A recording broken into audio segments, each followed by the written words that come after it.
And it says we are okay. Right, so last week's session was the continuation of the discussion about what is leadership, how the different kinds of leaders, what does global leadership means in managing multinational environment and across country boundaries, and then how we develop leaders, either as the company developing those leaders for the future, or you as individuals developing yourself as leaders. Today's session is about those global moves, the critical global moves that absolutely are the key to what we're talking about. Because really, at the end of the day, if you're a global leader, potentially you're going to do global moves across different countries. I asked you last week to think about which countries you want to move to. Anybody got any ideas? Any countries that you aspire to move to? You can put it in the chat if you want. What are the countries you really would like to move to? If any, I mean, you don't have to, but if you wanted to.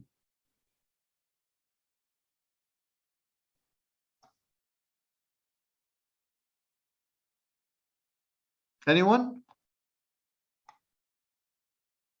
Finland. Sorry, where? Finland. Finland. Wow, that is a really different culture. I have had experience of working with Finns, and they are very interesting people. Why Finland? I like it's a lifestyle. I have friends over there who've got horse farms and who are into breeding and developing horses. And I've worked with people in Finland. They're wonderful people, really but they're very different. They're not Scandinavian for a start, and their style is it's one of the quietest cultures I've ever worked in. You know, people are quiet unless there is something to say. And you know, if you're an extrovert like me, that is a really interesting culture to come across, because it's completely the opposite. But amazing place, beautiful people, really great. I'm really happy to hear that.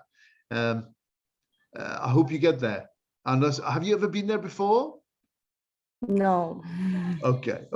It's beautiful, absolutely beautiful. And they're very proud people, very interesting people. We always had this issue when I worked in Vodafone between the Nokia culture and the Ericsson culture. And the Ericssons, of course, being Swedish. And I used to work for Ericsson as an associate consultant for a while. And the Nokia culture, which was the leading company, was very, very different and very interesting. And you got two companies, both making phones, both developing networks, both suppliers. They were both big, the number one and number two suppliers to us when I worked in Vodafone.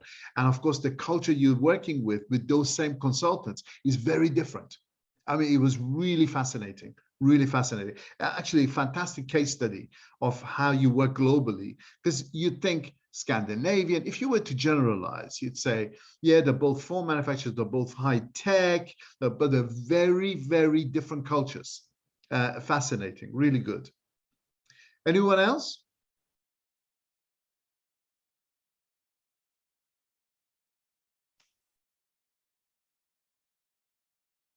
No problem. Let's kick off with the presentation then, if that's okay. So this presentation is already on Minerva and you can download it. So hopefully you'll be able to follow, make notes as required. I promise that because of the Zoom requirements or situation, Elena and I will make sure that the presentation for the day you're on is always on that morning. So hopefully you'll be able to see this on Minerva. It's already up for this session. What we're going to talk about today is global assignments, global moves, and the expatriate experience. And it's a very complex situation because there's a lot of players. There's a lot of different stakeholders in this. There is the central function for who wants to move talent around and optimize the pool of resources that you have, make the use of economies of scale if you're a global company. There is the home country where the people are coming out from, where they're going to want to know if you're going to go back, what they're going to do with the role in the meantime, etc. There's the host country that's going to take people in. And then there's the different movers. And you've got permanent movers, you've got temporary movers who are on business critical assignments, and you've got developmental movers. So there's a whole range of different dynamics going on there and different motivations that we're going to talk about. The challenges of this are massive. So what I'm going to try and do is I'm going to try and break it down into the various different segments and various different stakeholders and their various outlooks on this issue, and what happens. Now, personally, as I've said it before to you guys, I have had 8 country moves where I've gone and lived with my family in a different country. And they would be moving to UK, moving to Italy, moving to Netherlands, moving to Turkey, moving to Spain, moving to Dubai, moving to Iran, and then moving back to UK again. And I've had commuting roles where I worked for 1 year in Kuwait, but I was going there on the Saturday morning, coming back Thursday night, because of course they work on Saturdays and Sundays, the weekend being Friday, Thursday and Friday, really. So, you know, the commuting expat experience was also something that was interesting, and that lasted for over 11 months, nearly 12 months that I was doing that. And then there's assignments where you go to visit for a reasonable length of time, but you're not really living in that country, you're just working there, which is different again. So all of that. This is one of the best or one of the worst experiences of anyone's career, because there is so many risks that multiply. You have the cultural risk, which we talked about when we talked about different cultures and their requirements and how they play out in terms of the preference of the individual, whether they fit that culture, don't fit that culture, etc. And the complexities within each one of those cultures. So within a country, so many different elements can drive the differentiation between the culture you're experiencing. Moving industry, sectors, markets, even in the same company, different markets with different competitors, different price points, different go-to-market strategies, different portfolios of products and different services, all are risks. They're learning opportunities, they're risks. They're both the same, you know, opportunity for learning, risk of failure. The company, the business you're going in, the team, the history of that company, where it came from. I mean, when I went to Vodafone Italy, it was Omnitel, it was Olivetti culture, because that's where the company had originally come from the Olivetti computers near Turin. The boss you're going to work for, what's their style, how that fits you. And then your role has changed. Maybe your function has changed. And really, God help you if you're already being promoted into a role which is bigger, which is more complex, which is more conflict in it, which requires different decision making because it's a new role and a new level for you. All of these things are not add-on risks, they're multipliers on top of each other. And the risk, therefore, of a global international move is very similar to what we were talking about in terms of high potential example of dropping people into a deep pool when they don't know how to swim. And the ones who've got the potential, they struggle and learn to swim and they really gain capability really fast, or you sink. And a failure at a global level is really painful. You recover from it, but it takes a while to recover, and it definitely puts takes you back a couple of steps in your career ladder. So what we're talking about is really important, because the way you make yourself successful and reduce these risks is what we want to learn today, and to make sure that you as individuals have a positive experience and grow your career with international move, and be aware of and be able to plan for and deal with the risks. So let's get on to it. It is about talent moving across boundaries, enormous development opportunity, and most of the time you need this in order to make it to the C-suite, to the top levels within the organization. As I said, it could be the best or the worst experience. Now, before I get into this slide, I mean, the real element of this is an example of this was when I moved to Italy. A short story for you. I moved at the same time as a colleague at a much more senior level. His name was Tim. And he and I moved to Italy from UK and into the similar teams, in fact. Now, he and his family had a very different experience to mine. An illustration of that is, of course, when you're moving internationally, let me just put the context, irrespective of the level of the people, because you're both expats from a same country to another country, you tend to become friends, and your families become friends, your wives tend to become friends, your children tend to become friends. And so the relationship becomes very different to how it was in the home country, where someone much more senior, you know, you don't have a social relationship with them. When you're going into an expat situation, you develop that social relationship because you can support each other, and that mutual support goes in. So Tim and I, we are friends and became friends, and our families were having dinner together in each other's homes, etc.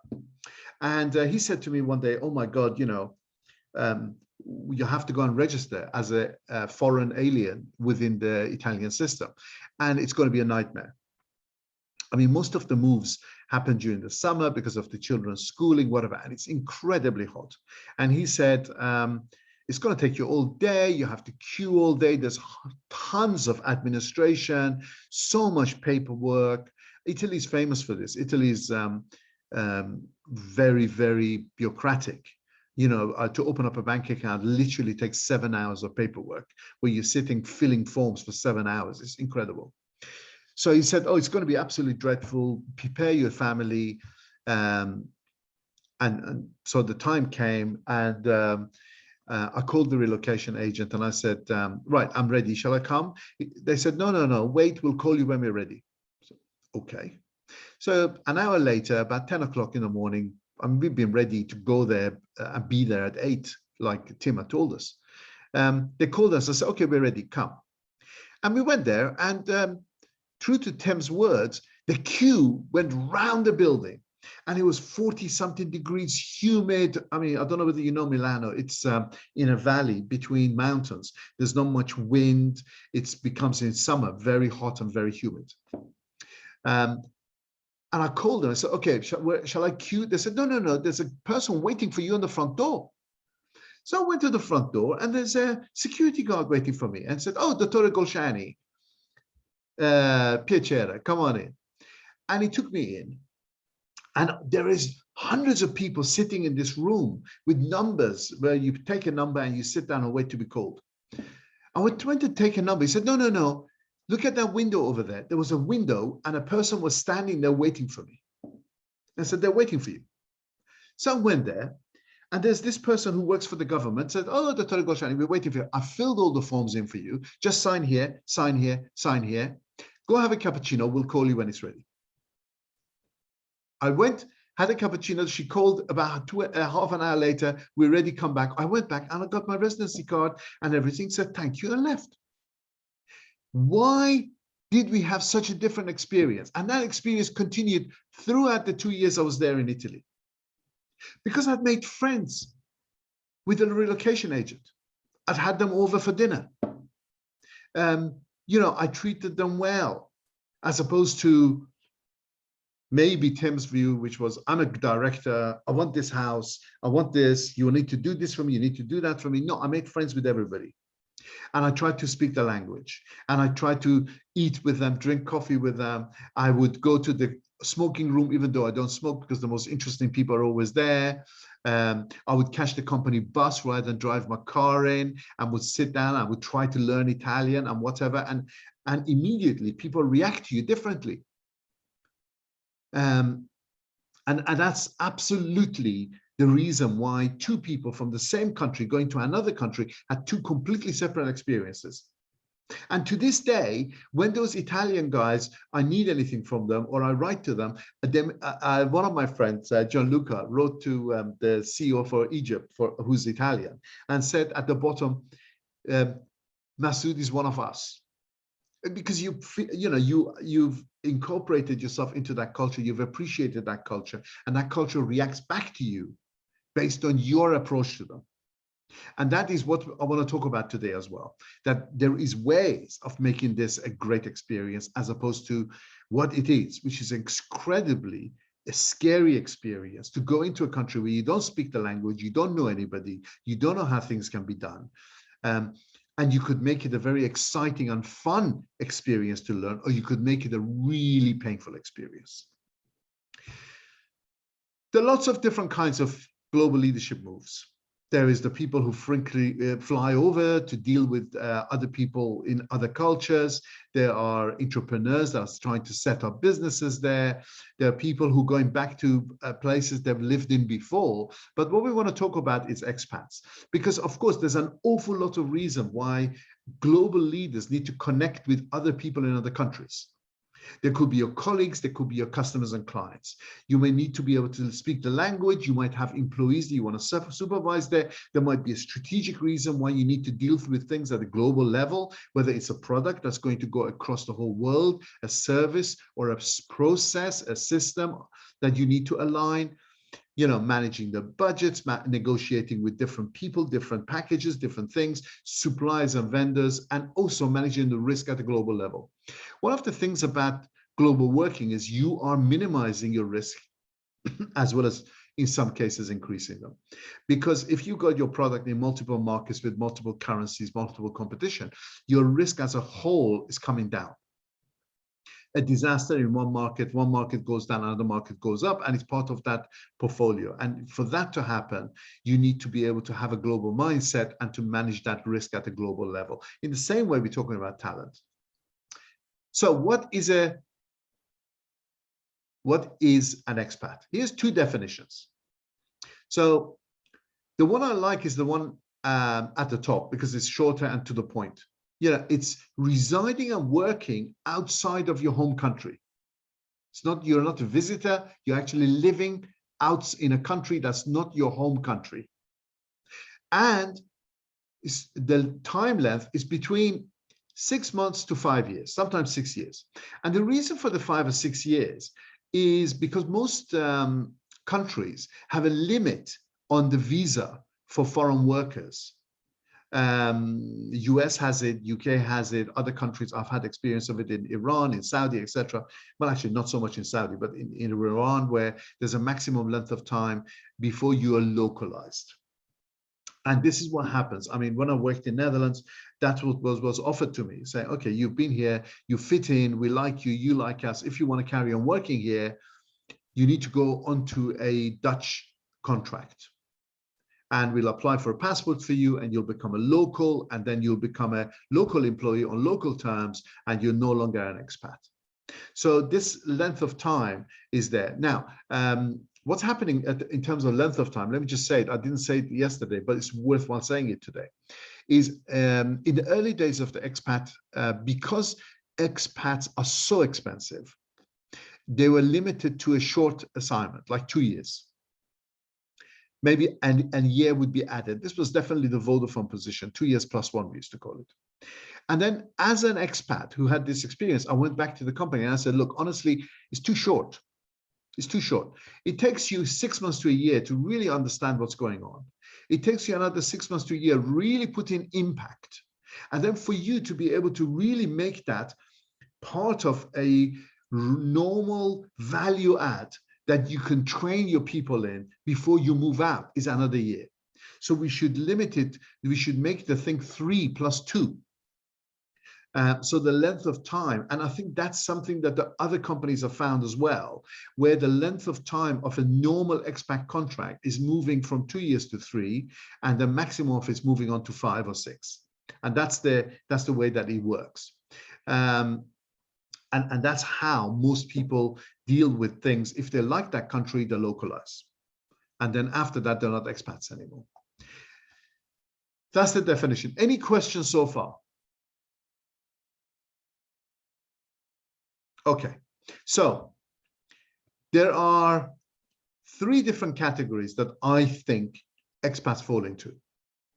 There are those people that are moving at the request of the company. So the company comes to the employee and says, I want you to move because we need you. We need your expertise.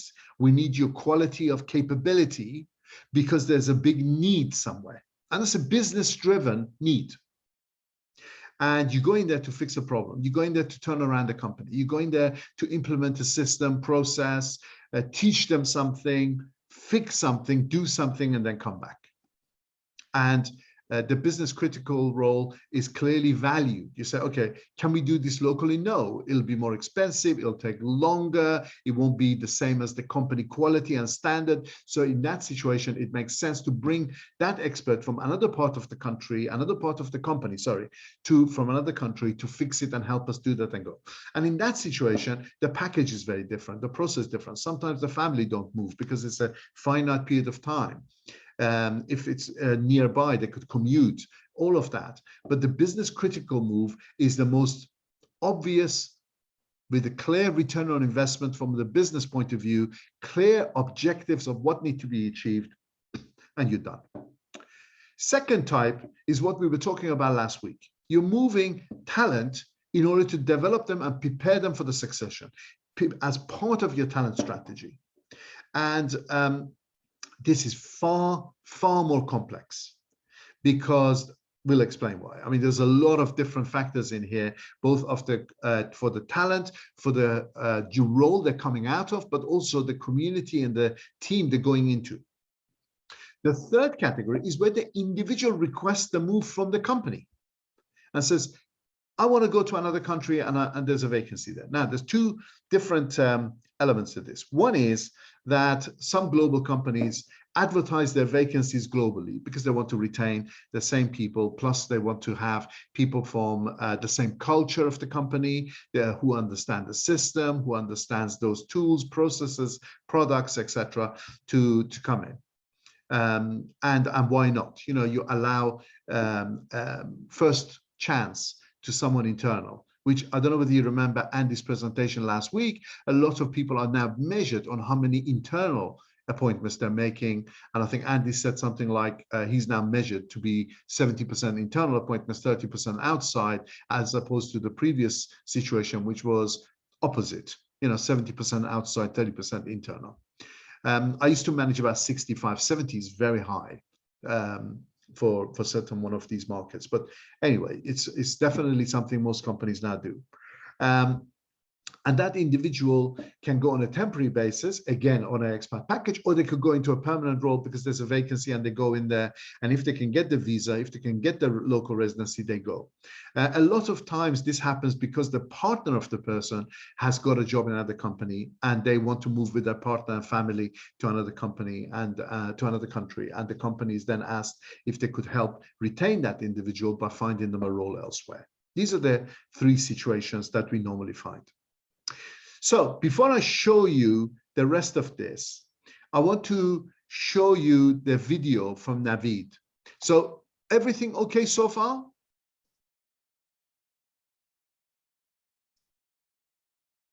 Okay, so let me, can you guys see my screen? Can you see the video? Yes? Brilliant. Here we are.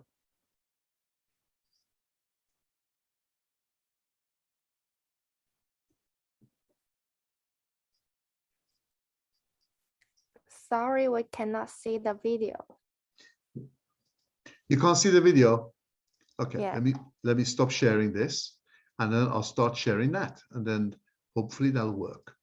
Da, da, da. Oh no, it's done the same thing again. No. This happened last time and I managed to fix it.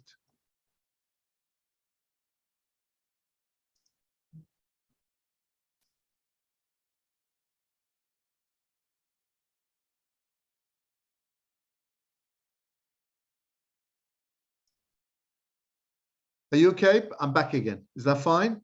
I'm gonna share this again.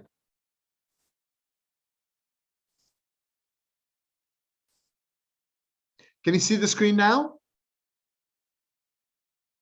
Yes. Wonderful, thank you. So let's kick this off. This is Naveed, and he'll introduce himself, but he's HR for Vodafone. He's the author of this book, and he's done multiple moves himself, so he's able to talk about it.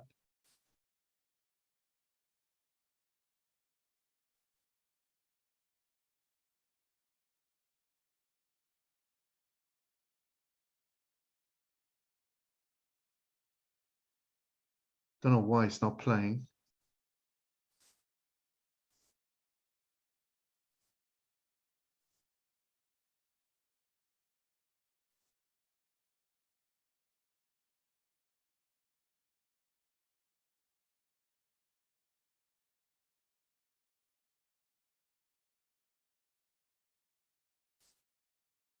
Seems to be thinking. Hang on 1 second.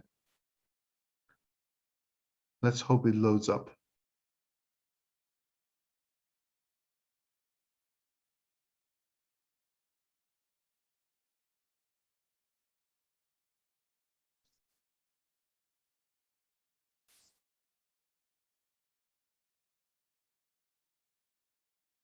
It was playing a minute ago. Okay, just bear with me. Let me see if I can reload that and then bring it back in. Sorry about this. Is the usual kind of technology blip that we get, unfortunately. Right. Let me reload the page. Okay. Let me see if I can share again, and away we go.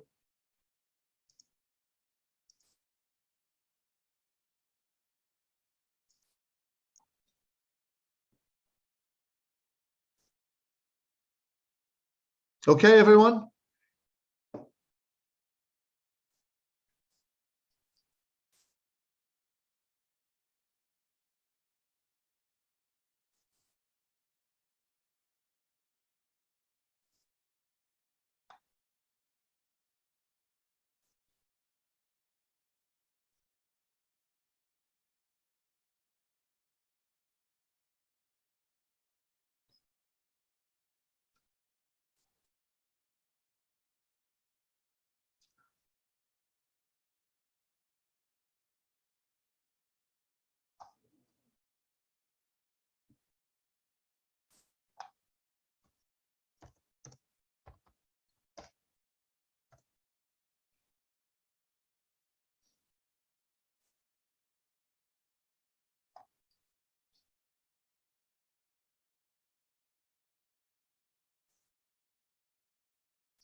I have made it to 5 so far, and I'm now in the UK for the second time.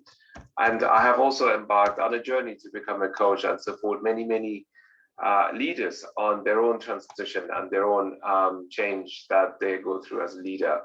And that's been kind of my own transition journey. And what I wanted to share with you all is the fact that what looks like a great ascent is actually a journey that has been also problematic, and at times I've had my own failures in the way I have been transitioning from role to role, sometimes from country to country, and I don't want to, ignore that, and I don't want to leave that out, because I think this is ultimately what shapes us as leaders and human beings, and it's important to pay attention to our successes as well as to our failures and what actually stops working for us. So this is something that I am very passionate about. So you may be asking yourself, what does a transition coach do? And this is essentially what happens is I get a call from someone. It may be a senior leader working in a company, and then they say, oh, I've got your name or I've got your contact from someone. I'm about to take on a big assignment, and that assignment may or may not be international by nature, but typically it's something that requires the executive and the senior leader to get support with. And this is kind of where I come in. Now, if we look at what is an executive transition coach, I mean, there are many, many different types of coaches, as you know. You have the classic kind of leadership development coaches who work with leaders on their style, on their leadership, on their behavior, and all those wonderful things. And then you got people who are trained on this particular methodology. You may have heard about this book, The First 90 Days, written by Michael Watkins, a professor at Harvard Business School. And this book was written 18 years ago. And what you see on the left-hand side is essentially what someone who's trained and licensed to work with the first 90 days framework. And in a way, what an executive transition coach does is to combine the best of both worlds. So some elements will be more short, sharp, crisp, like the first 90 days. But actually, at the senior level, it usually takes something like 12, 15, 18 months to transition properly. And therefore, you know, the executive transition coach usually combines the best of both worlds and works with the leaders in that manner. Now, what will be interesting for you to know, also touching upon our topic today, is that there are many different types of transitions, and some of them will be, you know, very relevant to our topic today. So the first one is, I've been promoted externally, or I have been hired externally to come and do this role. So the executive is facing the new organization challenge. Then we have the situation where you have someone who has been receiving a big promotion. So this individual has had a big promotion, and that means that they are suddenly asked to perform at a very different level, and therefore that's why they need the support. Leading former peers is a popular one. So this is, you know, we all have been kind of at the same level inside an organization, and somehow one of us has been appointed to be the leader of this group. So what changes? What are the changes in the dynamic and our ways of working and relationships that require the leader to step up and do their role differently than if they were just a peer as they have been all the time before?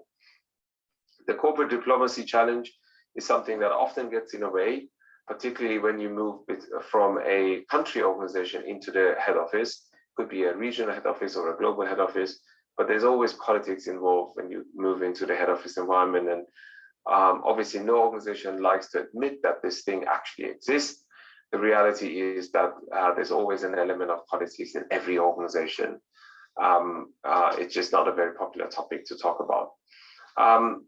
Challenge number 5 is directly our topic today. So this is the international move challenge. So this is really something that should not be underestimated. And we're going to look at the reasons as to what are the challenges that come with this. The turnaround challenge is a classic. So this is where you come in and you have a failing business and you need to save them or support them to get back on track. The realignment challenge is what I have been personally doing over and over again. So each time I get an assignment into a new role or into a new organization, there's something that needs to be fixed with the perception of the HR function. This is the function that I have worked in for 20 years. So how do we realign the HR organization towards what the business requires and what are maybe some of the more commercial elements of the business strategy? And last but not least, the business portfolio challenge. So this is a situation where the senior leader will find themselves to be looking after different entities, different business units that are in different modes of operandi. So that means some of them are in startup mode, some of them are in mature and very stable, some are failing. So you have to kind of divide up your time and energy and attention to make sure that each part of the business gets the focus that it actually needs. Now, if we look at the kind of the statistics, and they're pretty solid, so you will see that at about the 40% is the failure rate that I have also settled on, and I've taken that number in my book as well. Some studies says it's between 35 and 47%. Others say it's nearly 50%. But I think the 40% figure is very, very solid, because this comes from hiring struggles, and this is a study that they ran on their own placements, over 22,000 placements over a 12-year time period. And they found out that 18 months after those appointments were made, the executives were not enrolled anymore. So they were either pushed out, they failed, or they quit on their own and went out of the company. And at the same time, you can see that the CEO turnover rate has increased by almost 80%. So this is, you know, almost 1 out of three CEOs is being forced out of their role. And this is a study, another study that was conducted. So you can see it's a very high risk undertaking. The moving around, getting the big promotion, or even moving around at the lateral level is something that is definitely a high risk undertaking. And so then the big question that we have in front of us is, what happens there? Like, what is it about transitions at the senior level that seem to be, throwing 40% of these leaders out of the game? And the reality is there are obviously more than one reasons for that. But what I have done in my book is a meta study of all the reasons that eventually get in the way. And so I would like to share with you some of those reasons. It's by no means a complete list of 4 reasons for failure. And that being said, I think it's good to pay attention to these dynamics, because in the end, this is what will be coming the way of the executive leader. So as you see here, just a short reminder that 40% of all execs fail, irrespective of industry, irrespective of the background, education, and all that. So the 40% failure rate is not to be neglected. So what gets in the way is the fact that, this was a survey that was done recently. 70% of CEOs said that they were either underwhelmed by their onboarding process, or they had no structured onboarding at all. And mind you, this is the #1 person in an organization. So can you imagine if you were to go down 1, 2, 3, 4, 5 layers inside the organization, what their onboarding situation and process looks like? The second challenge that's coming our way as execs is that the CEO tenure has gone down to 5.9 years by now. So this is the large 500 organizations in the US, just done at the US level. But you can see, the times where the executive would move into the CEO role and stay there for 10, 15, 20 years or retire are long gone. So 1 out of 7 CEOs don't get to celebrate their 3rd year in a row. So you see that clearly this is also a challenge that is making the CEOs and the executives to take decisions that are not necessarily for the longer term success of the organization. Because if the average tenure is 5, 6 years, well, then what may be important 10 or 20 years down the line is really not what gets embedded into the organization.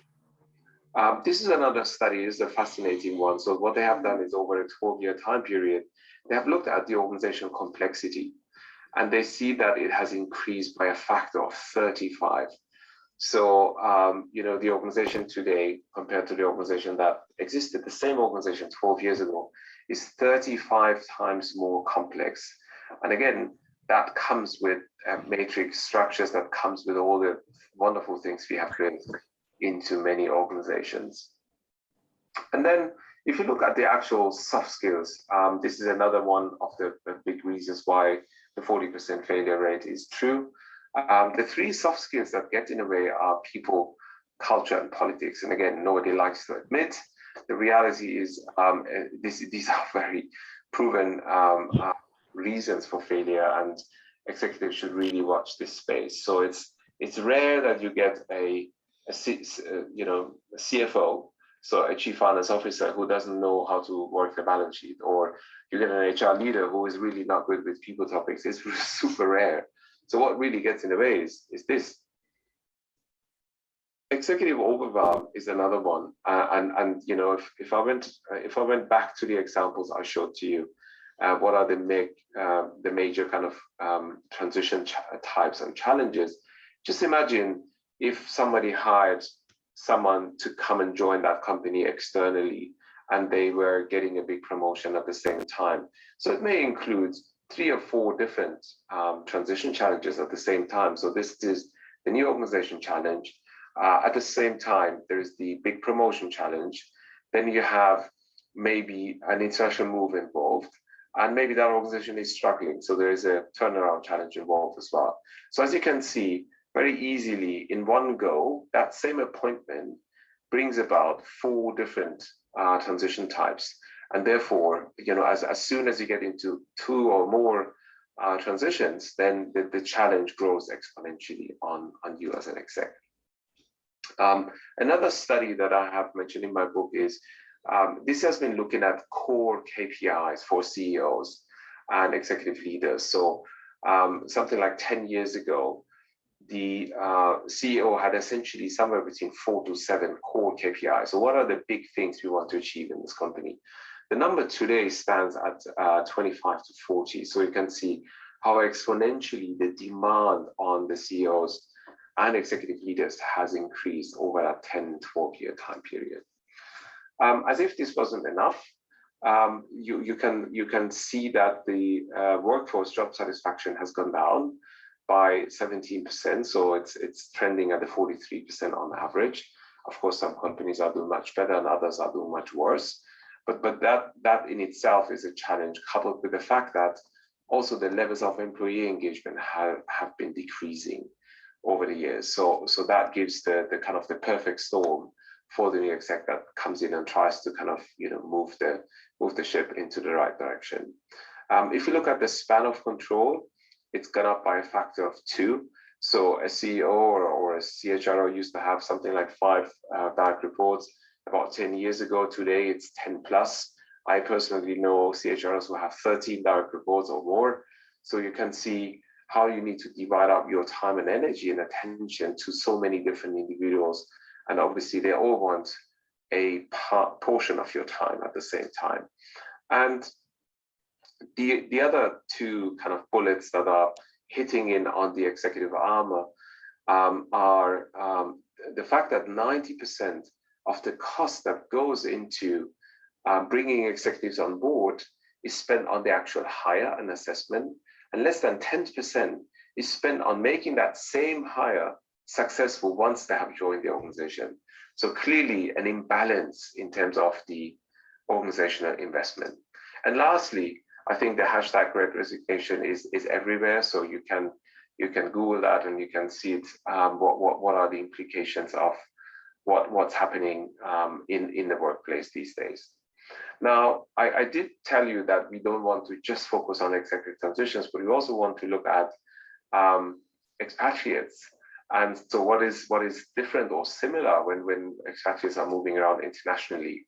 So let's look at the same picture at an expatriate level. And by the way, the 40% figure is true, at least if you were to go by the 2 reports that I have picked out for the lecture today. So the 40% failure rate applies universally to expatriates who go on an international assignment. So, some of the things that get in the way is the organization picks the wrong person in the first place. So this is someone who's been maybe very good at what they do, but maybe they are not the most interculturally aware or the most, flexible, adaptable person that is able to adapt and flex the style and communication in a new environment. The second reason that gets in the way is that once the expatriate has been kind of sent off, there is little or no support locally in the host country. So they are left in a way to sink or swim, more or less. Reason number 3 is that in a way, they may be actually successful whilst on assignment, but there is a bit of a disconnect between what's happening in the host country and what's actually happening back home. And that disconnect, we'll find out later also, is another reason why expatriate assignments are a failure 40% of the time. Sometimes there are domestic difficulties involved. I have been moving with my family around quite a few times, and this time coming to the UK was actually the first time where our child was involved in that move as well. So before that, it was just me and my wife, and it was super easy to kind of get around. But you can see how quickly that can become an issue, once you get into these issues, such as a dual career kind of conversation, who should resign from the job without having a new job lined up just because one of the partners has got a big promotion increase or something in a different country. What do we do with the children, with the social network, the social support, the schooling, all that can get in the way and actually create issues for the expat. The failure to plan is another reason. So this is, you kind of plan to hit the promotion and get the expatriate assignment, wonderful. But what's going to happen 2-3 years down the line? What's the planning on the HR side? What is the planning on the organization side? What is the actual plan if things don't work out? What's going to happen to that leader if they have to come back prematurely, as it happens quite a few times? I think that figure is around 20-25%. So 1 out of 4 or 5 expats have to return home prematurely, not as whatever was the expected duration of their assignment. Poor candidate selection, we had that before, but this is again something that gets in the way. Poor communication. So again, if you come from the US and this is how you communicate effectively in a North American kind of context, and we sent you to Japan, chances are that you will be kind of, acting in erratic ways and maybe even upsetting or offending your fellow peers in the new organization entity, because talking and communicating in the Japanese culture is fundamentally different than that in the North American culture. So communication is something that sometimes gets in the way as well. Lack of support and training are 2 of these.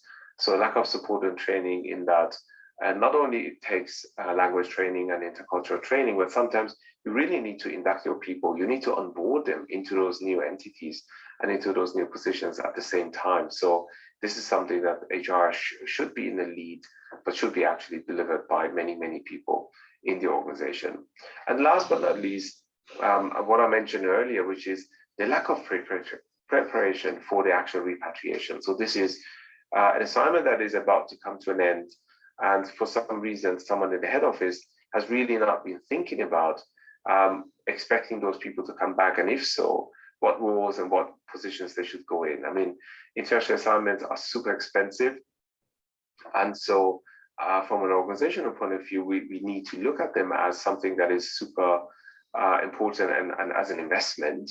The question then is, how do we make sure that we actually get a return on this investment and make sure that we leverage and utilize the skills of these people that we have invested these huge sums in to go and kind of come back. And with that, I'm going to stop presenting and open the floor for any questions you may have. Thank you very much, Navid. Very insightful. Love the statistics.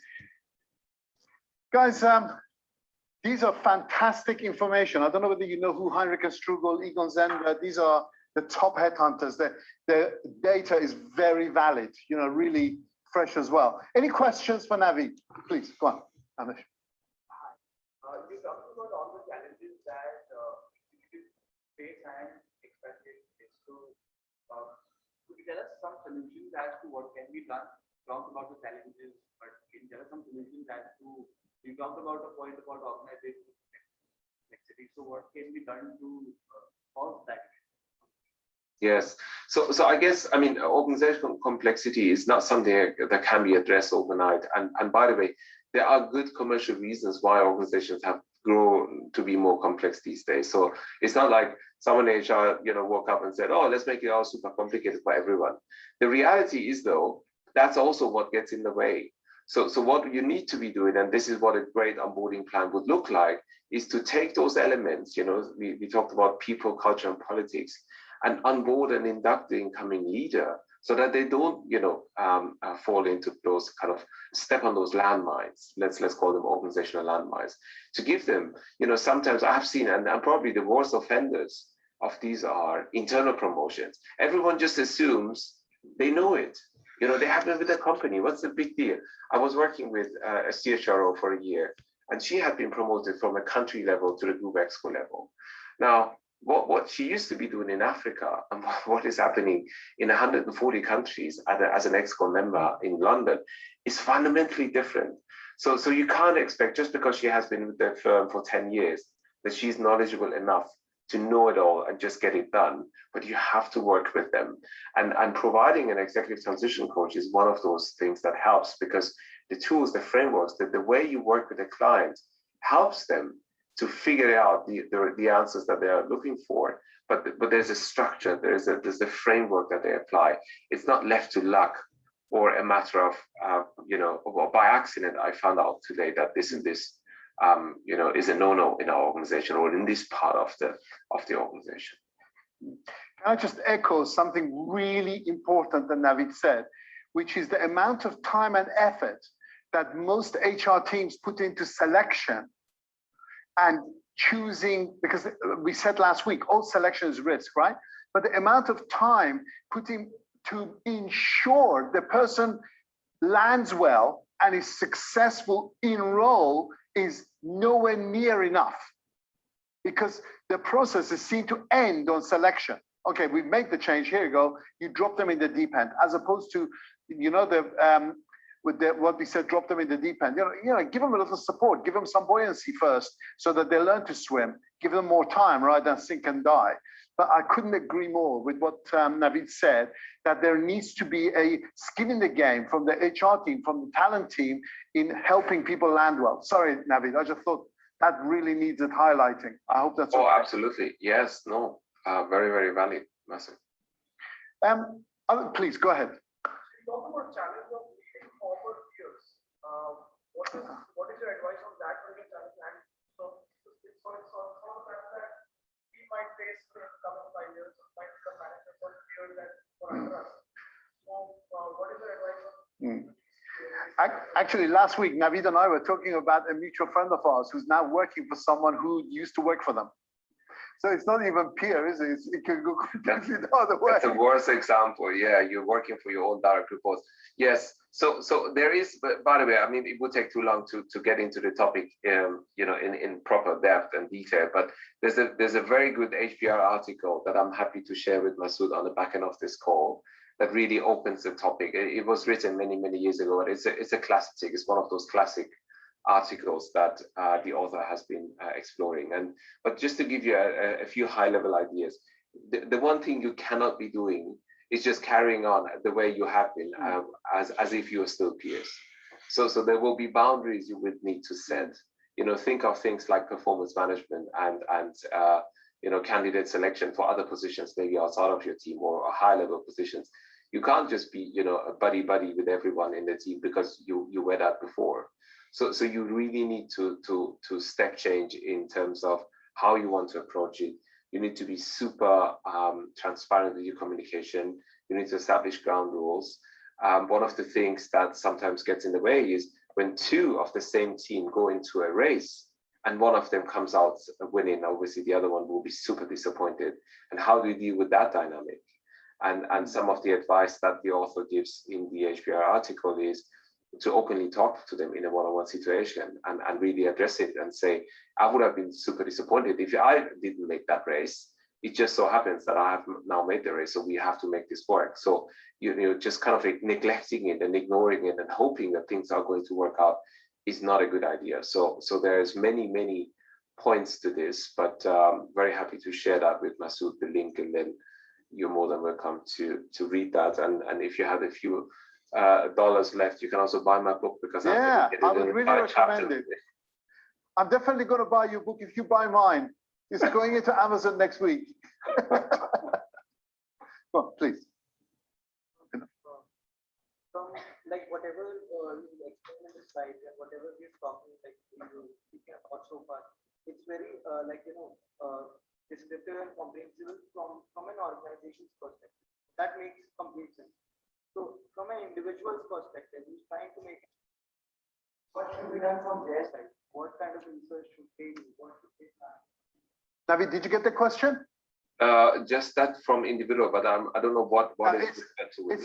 We were talking about the support and the preparation needed and the planning from the organization's point of view. The question is the moving person. What preparation and planning do they need to do? Yes, absolutely. I mean, this if you look at it, if you know a thing or two about systems theory, you're part of the system, right? As an assignee, you are an equally important part of the system. So some of the things you can do is to, don't make surprise decisions that the company suddenly gets into trouble and has to figure out what to do with you. Make sure if there are issues early on that you openly talk about them and address them. So if the family is super unhappy, don't give it another year and hope that things are going to work out. Work with your family if you need, take counseling or therapy to get through this. some of the things you can do is how can you make sure, even if the head office is a bit lazy and a bit quiet, how can you make sure that you close the loop on a regular basis with someone important, with your protege, with your sponsor, with people you want to work for, and ultimately when you want to come back. So how can you make sure that you are a proactive, actor in this and not just waiting for HR to serve you everything on a silver platter? So the kind of, the ownership is very much also on the assignee, but it cannot be just the assignee. So, multiple parties have to come together: home country HR, host country HR, home line manager, ex-line manager, host, now current line manager, mentor, coach. All these actors need to come together to make this work. Because as I said, 40% failure rate is the exact same number for transitions, and it's shocking. It's a high risk undertaking, and the organization should really, care about its money and investment a lot more. Yeah, absolutely. We'll talk about what the individual can do in some of the slides later this afternoon, because there is definitely, in my opinion, things that can be done, exactly as Navid said, to increase your network, your visibility, so you're not forgotten, so your preferences and requirements are known, etc. Yeah, thank you very much. Last question, few questions, please go ahead. Actually, we've got 3, I think. Okay, go for it, quickly. Number 2, number 3. At what point in one's career should one focus on transitioning into a new country?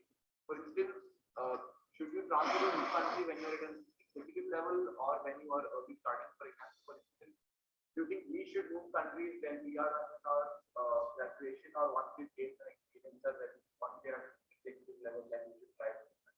Yes. I actually don't think moving countries should be a target for anyone. What I think should be the kind of the leading indicator is moving for opportunity. If that requires moving internationally, then so be it. So I think the North Star should be the opportunity and whatever it is that is important to you, career advancement or gaining that experience or working in that location. Any of those 3 is fine, but you just need to be very clear as to what is the reason for me moving. Then you need to look at your circumstances, right? Again, as I just said, it was a lot easier, and I did a few international moves when I was a bachelor. My God, it was just, I just packed my stuff and there I went.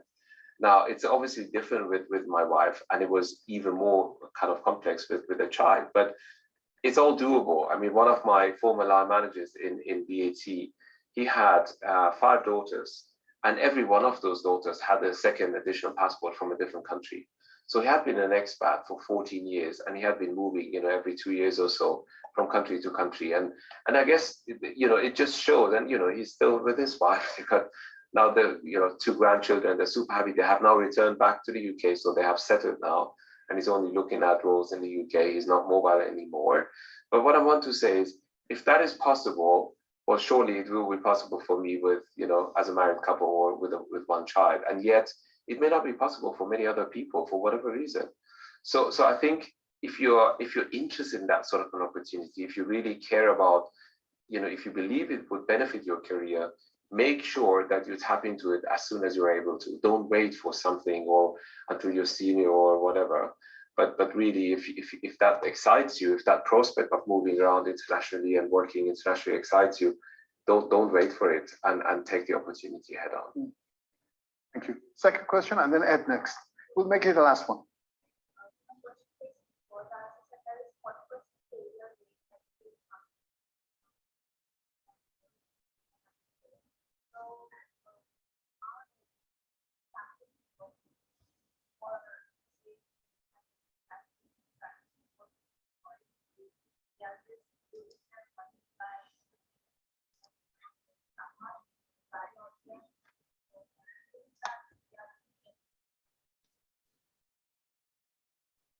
Did you get the question, Navid? No, not at all.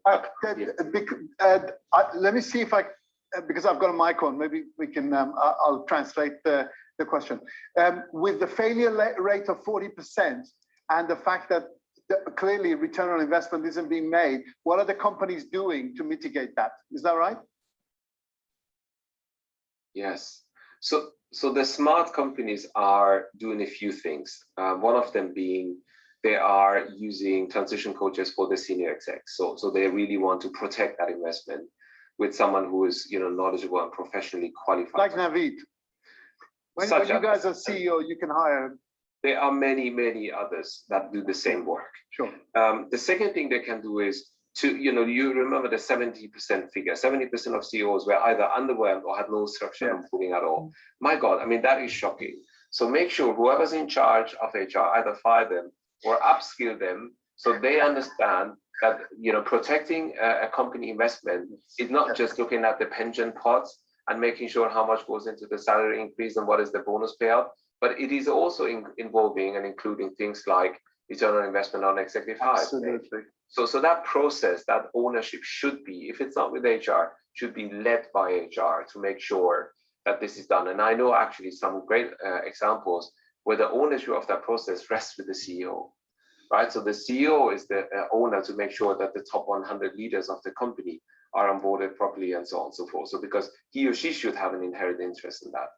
So those are just two quick fixes. But the third one is make sure that you always come back to this process, as you do with every other process in HR, to look out for what is actually best practice out there. What is it that others are doing that seem to be getting a better response, a better retention rate, a better return on the investment. So don't just do it once and hope that it's going to sit there for 10 years and you don't have to touch it. You just saw the 35 times more complex as one of the statistics that's coming at the exec. So the same applies to the onboarding process. This book was a great book 18 years ago, but my God, how has the world of leadership and management moved in the 18 years since this book was written? So you really have to come back at it and make sure that it's up to date and fit for purpose. Wonderful. Thank you, Navid. Ed, please. Given the changing trends, globalization, digitalization, the pandemic as well, how do you feel about the opportunities for expatriates for our generation? Lovely question. Yes. So look, I think, the Great Resignation means two things. One, a lot of people are resigning without having anything lined up. At least that's what the data is saying, that somewhere between 30 and 40% of those who are resigning right now are not resigning to go and get this other opportunity there, but they really want to come back and reflect on what do I really want to do with my life and with the rest of my life probably. So that provides also an opportunity, doesn't it? Because it's not like organizations can just, take all these attritions and just do nothing about them.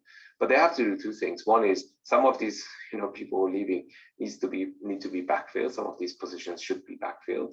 And the second thing that needs to happen is, how can we make sure that, we drive that process more proactively? We don't just wait for resignations to pour in, but how can we make sure that we do what is referred to as stay interviews? You can do exit interviews once someone has sent in the resignation. It's better than doing nothing, but it's a very kind of, how can I say, it's like on the back end of the event. Now, stay interviews is to talk to existing people to see what it is that keeps the engagement levels high. What is it that they really want, and how can you cater towards those needs? To what degree are we able to make that happen? So I think those are 2 or 3 moving parts that are happening right now. But as always, with every risk and a threat comes also an opportunity. And so I guess it will be down to the leader, to the individual, even if they're not a senior leader, to seize their chances and make sure that whatever they do now is something that they really want to be doing. And I guess the opportunities to be doing something that you're passionate about have actually increased quite drastically right now. Excellent. Thank you so much, Navid. I think it was brilliant, really good. Thank you so much for your time, for the data.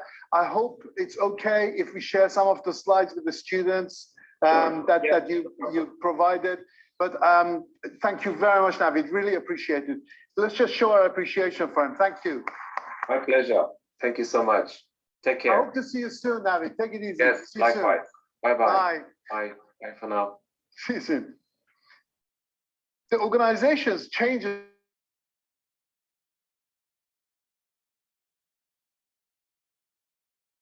So again, that's something else for us to think about and to.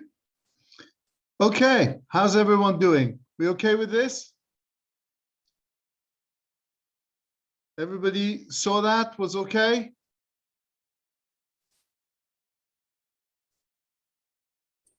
Yeah. Wonderful. Okay, brilliant. So look, the key messages there is there are things you could do to mitigate the risk and to get the benefits. And, you know, Navid referred to a few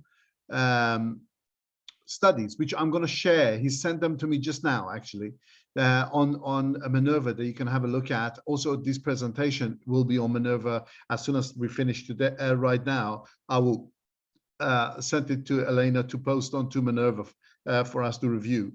Some of the titles, I don't know whether you guys are familiar with headhunters like Heinrich and Strugels, Egon Zender, Colm Ferry. These are the top headhunters in the world that do research into executive moves and transitions because that's their job. So I wasn't sure whether you guys are aware of those names. They're the big ones, what they call the big five, with Spencer Stewart and Boyden as well. I've used every single one of them, and some of those partners are friends of mine, and they've moved me from country to country. So their data is very valid because they're now often senior advisors to big company CEOs and advise them on executive moves. Okay, any questions from that presentation that you want to sort of ask me, or you will want to discuss? Anything came up with the presentation that is a burning question for you?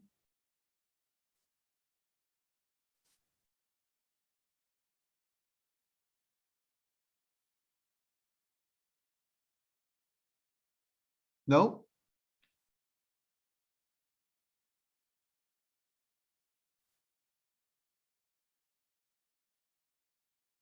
All right. If there's no questions, I'll carry on with, yeah, it is quite long. I agree with you, but it went on a bit. You did hear me in the beginning say that, look, keep it to 20 minutes, but it went, they went on. This whole element has too much content because it's very complex, because there's many players. The critical thing for you to focus on is what's relevant to me and what I want to do. But this is an important part of being a global leader. It is what defines global leadership, is people who are moving and working across national boundaries. And so you're absolutely right. It was too long. I wanted to cut it, but I didn't want you not to have the full experience. Naturally, this is the only time we're going to have a recording. I said that at the beginning as well. I'd like this class on the Zoom to be to be very much about a live experience with speakers. So the speakers we're going to have from now on are all going to be live. Navid was the only one who couldn't do 2 days. Yeah, and you know, I'll do a better introduction next time, no problem. Okay. So the explanation, I guess, let me just put in the slides again, and away we go. So there are many players in this, and the central part is the talent function of the organization. They are the people who are given the task and the ownership for helping facilitate the moves. You remember Andy last week? He's got a personal responsibility with a personal target, which is not difficult to measure.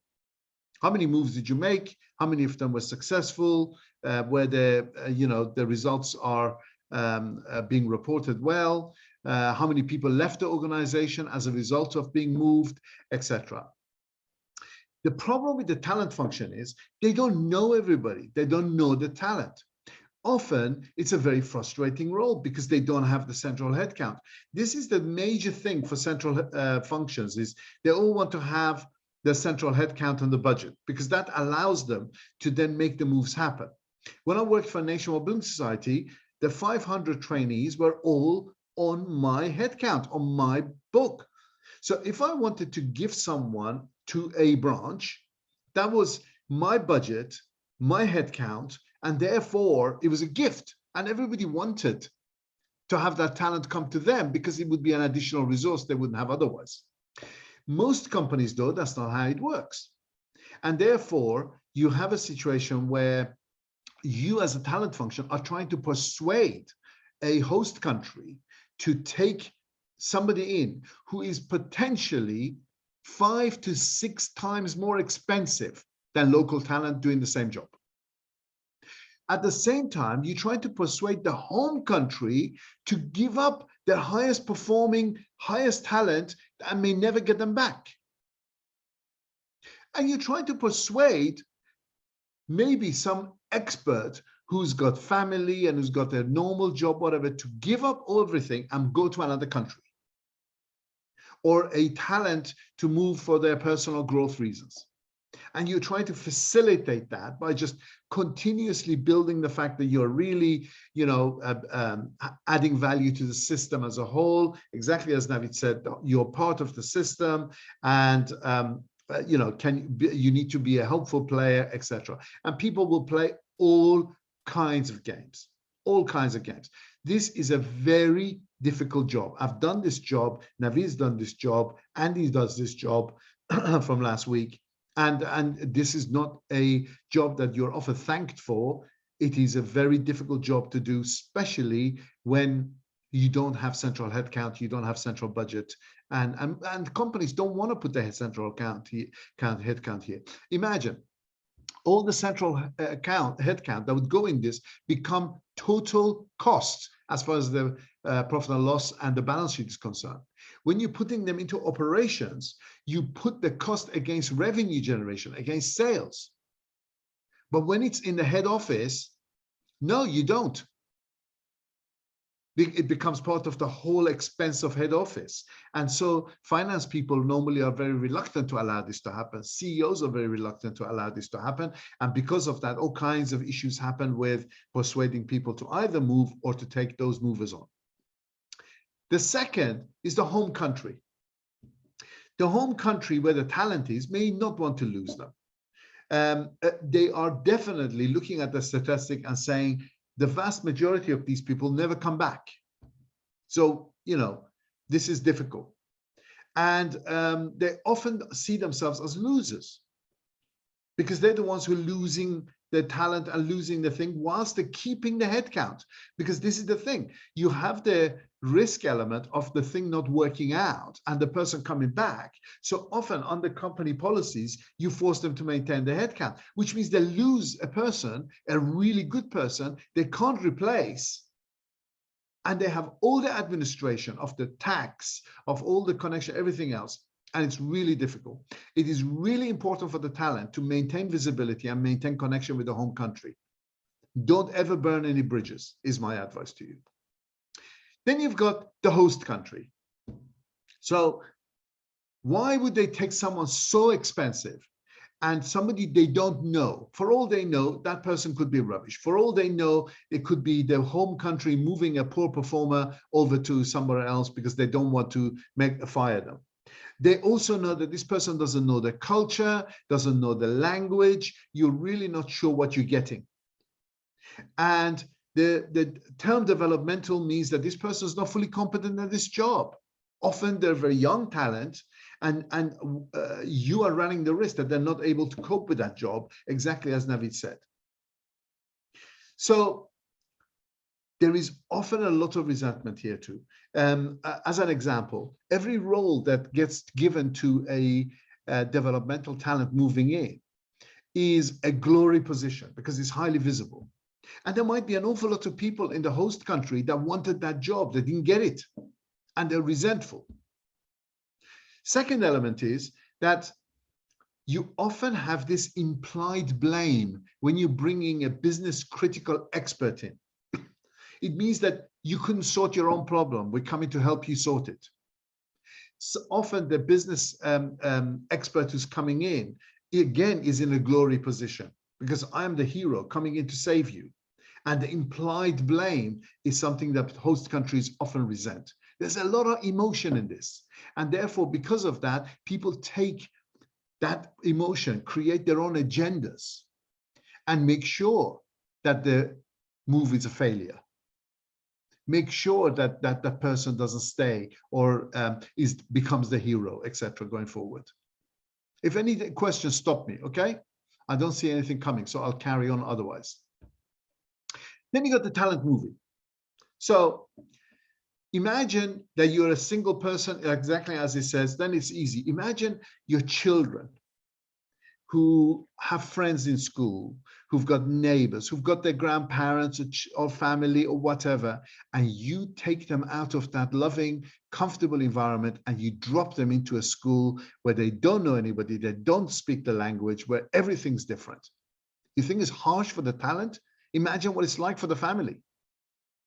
Or exactly as Naveed said, you then implying that, okay, I've got a promotion or I've got an opportunity I'm moving to, but my partner has to drop their career, their life, and follow me. The other thing to bear in mind is at different stages in your life, your needs are different. You might be young, it might be easy to move, that you might have young children, it might be easier. You might have teenagers, it becomes much harder. You might have elderly parents you're looking after.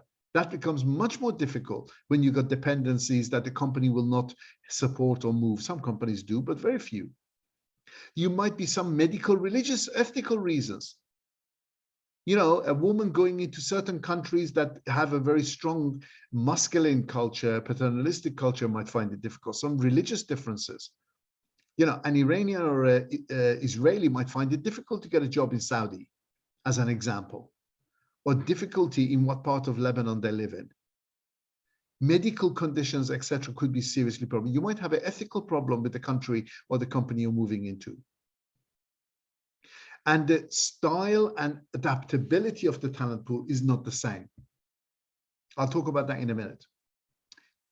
The family move is a massive issue. Massive issue. It is almost 100% true that if the family is not happy, then the assignment move will be a failure. I can tell you that if you come home and your children are crying, your partner is not happy, you will not going to do a great job. So what I learned when I was making all these moves is I really focused on the family. I really focused on creating support for them as the person who, in the host country or the central talent team that facilitated this. And I always would recommend this. Focus on the family. There's ways of doing this, of course. We'll talk about that in a minute. So it seems like it's bloody difficult to do this. It's really very difficult to get it right. But why do you do it? Well, frankly, because it's a no-brainer, as we say. If you are a global organization, it makes sense for you to use your economies of scale of pooling your talent, making the most use of it, making sure that you're developing it for the future requirements of your succession or your company growth, making sure that you've got flexible talent that you can put into multiple different roles in multiple different countries because you are not absolutely sure where the needs are going to come from. And that international experience creates so much positivity. It creates quality standards that are the same across the world because people are moving. It creates informal networks that help make things happen in a smooth and easy way across, you know, that makes the formal processes work so much better. And it creates a single culture. Now, if you're an organization, let's say an equity company, and all you're doing is you're owning different assets, different entities in different countries, you're not interested in this. Yeah, you might still move people around if it's cheaper, if it's better talent for the than you can get in the local area, but actually none of the rest of this would apply to you. But if you're a brand, if you're a global business, a truly global business rather than just a multinational business, and you have a global brand, you have a global proposition, you're going to need that gel, that glue that pulls the organization together and gives you synergies. And for that, you have no choice but to have a talent strategy at the highest rate you can, like we talked about last week, and then within that talent strategy to facilitate global moves. It's just, I've never met a company who was a global company with a global brand, global service proposition that didn't put a lot of emphasis on this. This is why they do it. We said it's difficult. We said it's expensive. So what are we talking about here? Just be aware. There are permanent moves, there are temporary moves. The permanent moves are where the employee initiates it or where the company initiates it. We've talked about that already. And those are the things that will drive this. There are a lot of issues with these. And here are some of the issues. You know, who decides who moves? How do you go through the process of hiring? Different companies might have different recruitment processes. How do you make sure the policies are all correct? The pay, the service, the support that's available.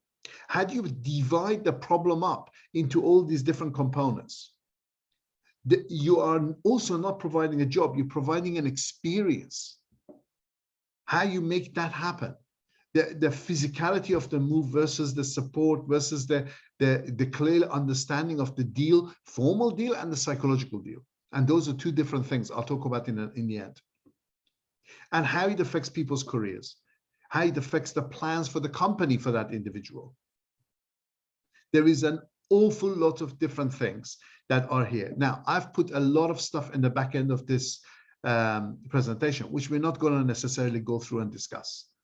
But it's there for you because it's best practice from a company point of view. Because as people who are going to move internationally in the future, I think you should know what the best practice policies are so you could measure what you're being offered.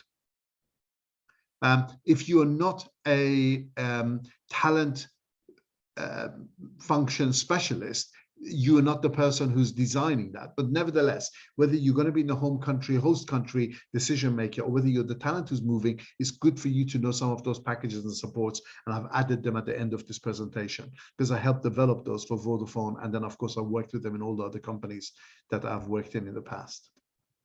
Okay, so far? So, remember, we talked about succession last week. Part of the problem is, what are you going to need? How mobile do you want your talent to be? How much mobility will you need? What are the likely future vacancies you're going to want to fill? What are the succession gaps that you currently have? Which type of talent do you have retention issues with? How much investment have you made in that talent that you need to retain? Remember, we talked about the investment versus the return last week in the sort of Boston model of investment. How important is it to solve problems locally? What kind of problems you want to solve globally? And how integrated you want your teams to be?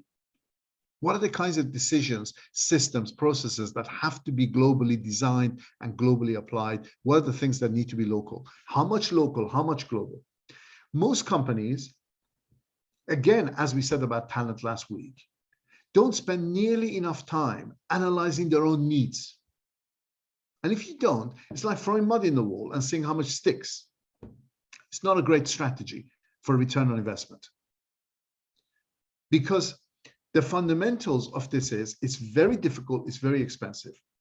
If you're going to do it really well. Otherwise, don't do it.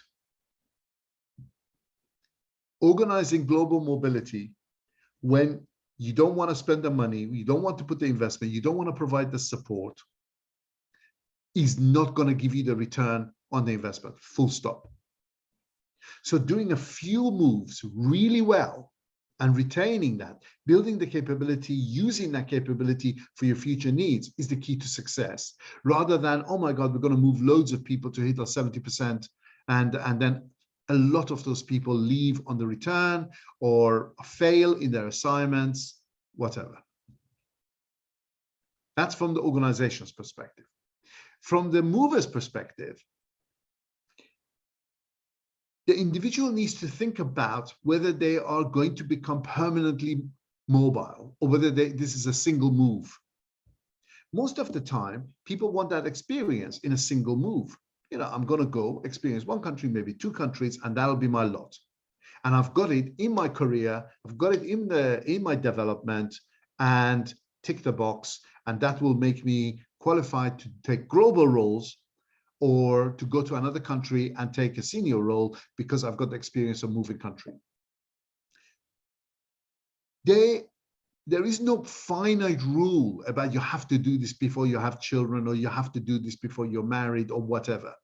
Different people in their lifestyle move at different times. Sometimes retirees like to move, and the children are grown, gone, or someone's divorced or whatever, and they decide at that point it's time for them in their life to make global moves.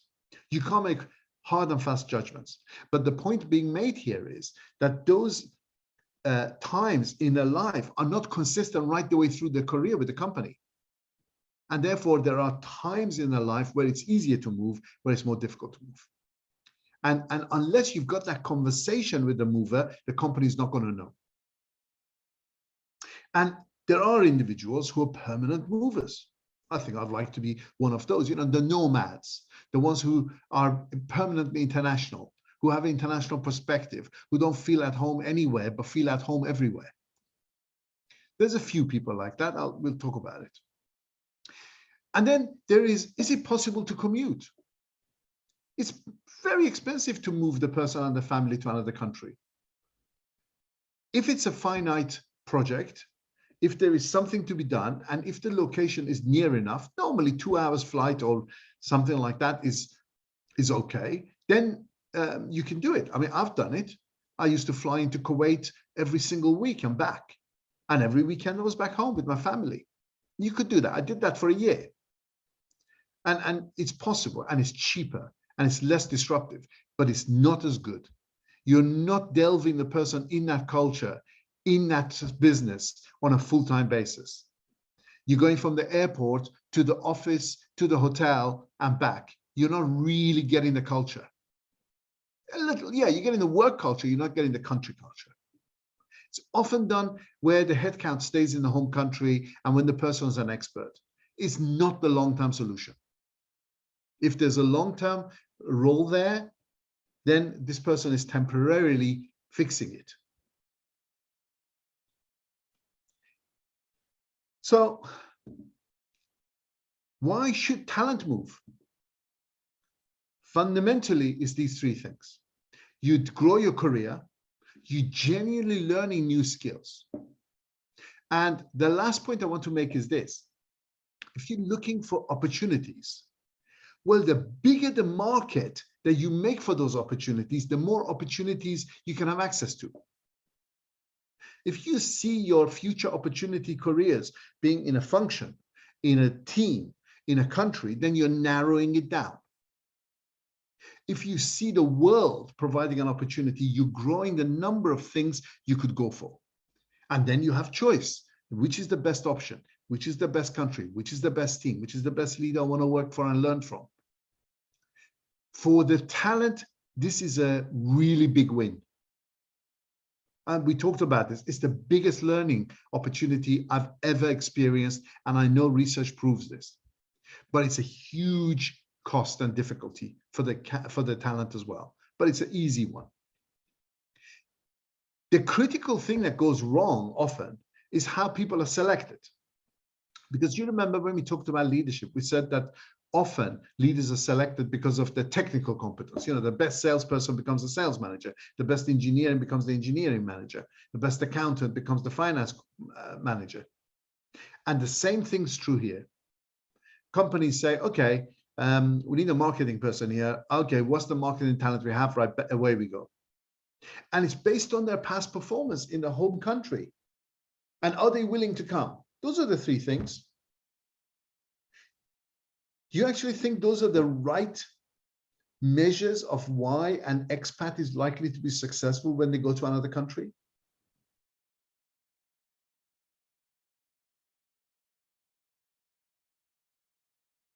What do you think are the things that we should be measuring?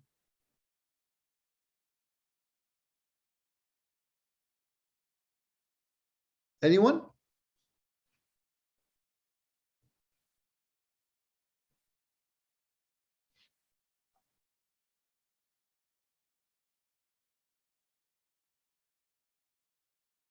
Clearly, I don't think these are the right measures.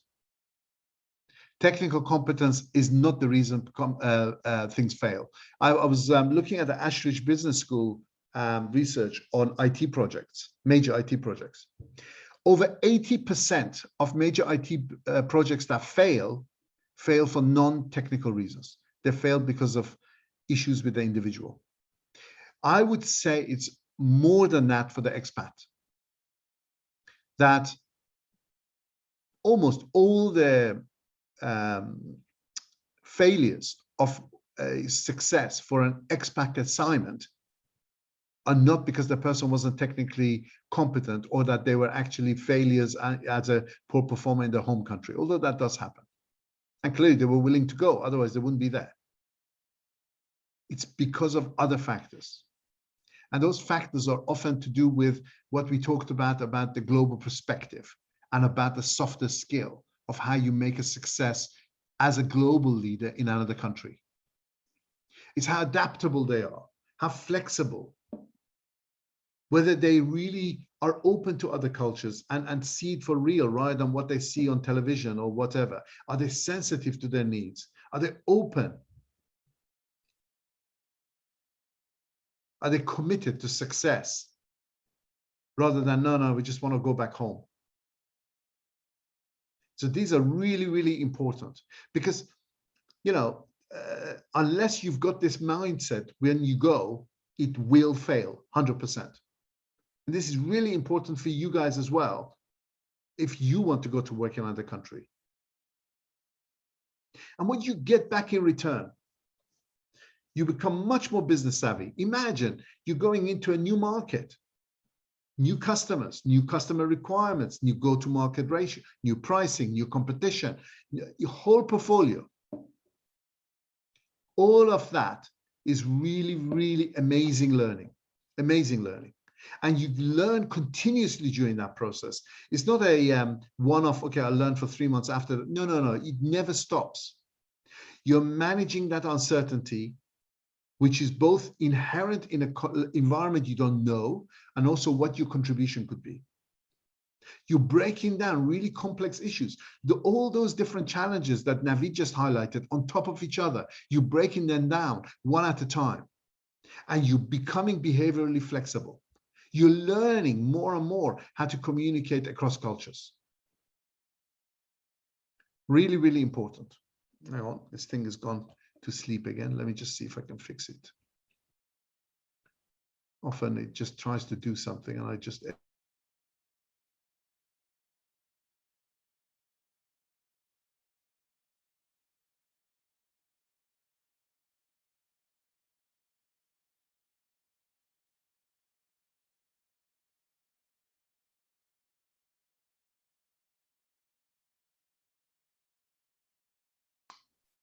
Okay, I'm back. Sorry about that. It just happens all the time. I constantly get frozen out. I don't know why.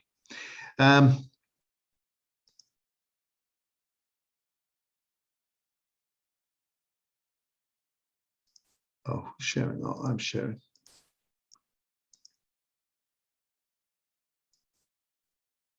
I'm the host now. Okay, so let me go back to it. Sorry about this. Right, so here we are. Okay, so remember the global leadership traits we talked about the particular behaviors that really help you manage globally across different boundaries? Look how relevant they are here. All the positives that are universally, irrespective of the country you're going to, that will be helpful to you on the universally acceptable trait. Decisiveness, being informative, honest, dynamic. You know, I'm not going to read them all. Look at the things that are universally unacceptable. Being selfish, ruthless, egoistical. That happens a lot, especially when you're the expert, being parachuted in as the hero. You know, you guys don't know what you're doing. You created a failure. It's your fault. I'm here to help you fix it. Why would anyone help you be that way? Why would they actually cooperate with you to make you a success when they will then end up being failures? Not going to happen. So it's really interesting, but that tends to happen. There are some cultures that find it easier to move. There's certain cultures that are more open to other cultures, and there's certain cultures that are more closed. If you're a typical person from that culture that's more closed, you don't tend to then assimilate as easily to other cultures and others. I've had this experience of moving lots of people from different cultures. I mean, just as an example, Turks, Iranians, seem to assimilate really quickly. Some of the countries in the North Africa, they learn. The first one is a failure, but after that they warm up and they become faster. Some other cultures, they find it very difficult to move to other nationalities, other places, and adapt themselves to that culture. And you know, that's our reality. You don't want to make judgments about the individual. These are very big generalities, but the amount of support that the country can give, the company can give to a particular country that in the past that culture has found it difficult to move outside their own, needs to be increased. This is what I talked about when I talk about the art of how to do things. This is not a formula that you can apply. Yes, there are policies and processes in order to break down what type of move is it, what kind of environment it's going into, what's the package and support we offer. But you have to have that flexibility to be able to say, I know this individual, I know this situation, I'm going to hopefully help to land them well, like Navid was saying. But cultural training and, you know, assessing the right person, then giving them the support and giving them the training on how to prepare and plan for that move is absolutely vital. Interestingly, a lot of what we talked about last week about high potential differentiators are also relevant here. Remember, we talked about the 4 different indicators of high potential, the ability to see the big picture. Well, you know, you're seeing things from a global perspective. That is seeing the big picture. Your ability to understand yourself, being self-aware, but also understand the needs of others and adapt yourself to match them, the emotional intelligence. That's 100% valid. You're learning agility, being able to learn things and learning new ways of doing things at speed and with quality. And then lastly, and most importantly, thick skin, perseverance, you know, self-motivation. The only factors above that I've put at the bottom are humility, which I think is also implied in that learning agility. Because remember what we said, if you think you know it all, you're not going to learn. So humility, curiosity is the same. And charm, being open, being friendly. Believe me, there is no culture in the world where when you smile at someone with good eye contact, you don't get a warm emotional reply. None. Now, the length of time you're allowed to make eye contact from culture to culture is different. How close you are to them from within their personal space is different. All of those things you learn from body language, etc. But no, we're all human beings as well. So there's a balance between that, and you can charm them. There are certain individuals, as we talked about, that are permanently international. I'd like to think I'm one of those. Maybe because my parents moved me when I was 12, and you know, I went from country to country to country, and therefore became a nomad. That often happens to families of parents who move them around. And their outlook becomes much broader because they've seen things through so many different cultural lenses. They often feel very strange at home. I found this, you know, my friend Tim, after many, many years working abroad, went back home and had to fit in with his local people and the local ideas about what those other countries are like, what those other cultures are like, what's going on, and only seeing things through what they see on the TV, rather than really understanding what's going on. He found it really, really difficult. And if you think it's difficult for us as grown-ups, imagine what it's like for the children that you're moving around. There is a lot of research on what happens to the children of families. I think it was done on military families, where the parent was moving by the military from country to country. Either they become incredibly self-reliant and resilient because they've learned how to adapt very quickly to a given environment and a given culture, or unfortunately they become depressed and they lose their sense of identity. So you've either got one or the other, and there's things you could do to help that. I mean, the sense of identity, the connectivity of the family together. You know, my family, we've got our own pattern, our own songs, our own jokes, our own ways of doing things, and we turned to become much closer because, frankly, we were all we had. So, you know, there is a positive to that. The negative is, you know, the children really are put under stress. They're going into a new country, to a new school on a regular basis. My children, just as an example for you guys, I thought they always had it a hard time in the first year, but they'd learned how to really gain their position in the school. So in the second year, they always owned the school. But in the first year, they always suffered. And that's a life skill, because you can just imagine them going into a new company, into a new country, and they have that skill then. It is a high-risk strategy, I understand. The fundamental thing I want you to leave this presentation with is all of this complexity is there because there is massive win opportunity and there's a massive risk. And what differentiates whether you are able to win the opportunity versus get hit by the risk is your mindset. If you go in and you're open and you're there to learn and you win friends and you make a place for yourself and you grow and you use that opportunity with humility to learn and to show your appreciation for that learning, you will be a winner. And if you go in with a closed mind, with perception of what the people are like and how you're going to manage them, with a selfish intention of just being a winner by yourself and taking the glory, you will fail. Don't make sure you fail. The mindset is the critical one.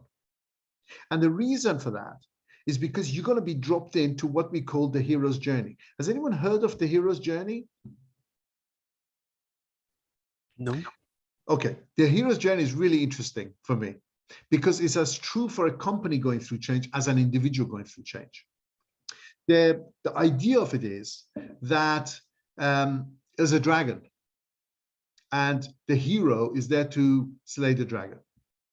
And the story of change, and I'll say this when we do the change management, leading change module as well, is the story of the dragon.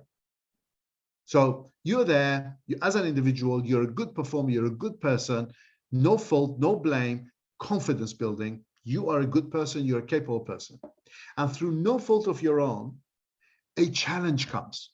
That challenge could be new technology, new competition, new regulation, something going on that disrupts your performance, creates a new context. A job move to a country that's failing, job move to a business that's failing, or to a new culture that you don't understand.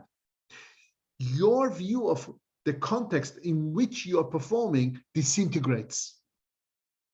You've got uncertainty, you've got conflict, and you've got complexity. All three hitting you at the same time. And you go through that journey as a hero, as a high potential person who doesn't sink and die, but learns to swim in that environment, and you reintegrate. Your view of the world is made more complex, made more complete, made more mature by that experience, and you reintegrate. And you're able to then to leave your support and become autonomous and to make your mark as a person. And you are independent and you achieve. The hero is the one, not that the challenge is done to, but the person who picks the challenge up willingly is the person who runs towards the fire for the common good. That's the hero. And that's the hero's journey. And that's the model of you unlocking and fragmenting your model of the world, opening yourself up to the new culture, opening yourself up to the new ways, reintegrating yourself with that new knowledge, and then adding value, and then moving on as a bigger, more capable, and more senior, hopefully, individual going forward. Everybody get that? How that works? So the idea is, you were a good person working in your country, a dragon came, the dragon started burning all your crops, killing all your people. You had to learn how to take your plow and your shovel, and you beat them into shields and sword and spear, and you go and fight the dragon and you destroy it, and then you come back and you become even a stronger country, because you not only are able to farm again and be good, but you now know how to kill dragons. That's the idea from a company point of view and from the individual point of view. Now, I want to talk about hardship allowances, because not all locations are the same. And a person who says, okay, I want to move, and Zirang already said she wants to move to Finland. Lots of people say, I want to move to Paris, I want to move to Amsterdam, I want to work in Madrid, Milan, London, New York, wherever it might be. Hong Kong, Singapore, Shanghai, Tokyo, great locations, easy city, lots of expats, and easy place. The company will give you the right package. However, if they said to you, look, our problem is in Yemen, is in Syria, is in North Korea, is some countries in West Africa that are going through war or famine. That's what they call hardship locations. People are often reluctant to go, but the business has to run there. So they give you 3 times, or sometimes even 5 times the price, the value. If you go there, we'll give you a lot of money. And by the way, we'll give you a bodyguard. By the way, we'll give you this. By the way, that. And hardship locations are a matter of the person's opinion. I mean, going into a Muslim country, for example, if you're non-Muslim, for some people might be hardship. Like I said, going into a country that maybe doesn't have the same equal rights for women as a women executive would be difficult.